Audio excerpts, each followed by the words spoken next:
మోహనుడు రాజు యొక్క సందేశాన్ని తీసుకొని దారిలో రాకుమారుణ్ణి కలిశాడు.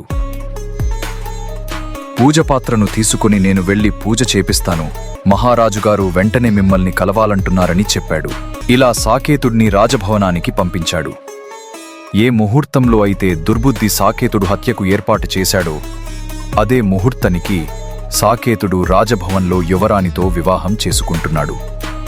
మంత్రి కుమారుడు మోహనుడు పూజా సామాగ్రితో భవానీమాత ఆలయానికి చేరుకున్నప్పుడు కర్కశుడు అదే సమయంలో అతని తలను నరికివేశాడు.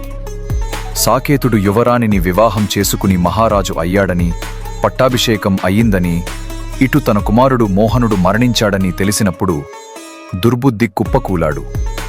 వెంటనే దేవి ఆలయానికి పరిగెత్తారు.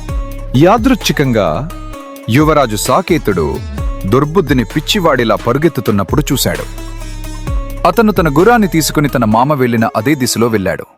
అర్ధరాత్రి ఆలయానికి చేరుకున్నాడు. సాకేతుడు జరిగింది అర్థం చేసుకున్నాడు. కాని కేవలం తన కారణంగా 2 ప్రాణాలు పోవడాన్ని చూసి దిగ్భ్రాంతికి గురయ్యాడు. తాను కూడా ప్రాణత్యాగానికి సిద్ధమయ్యాడు.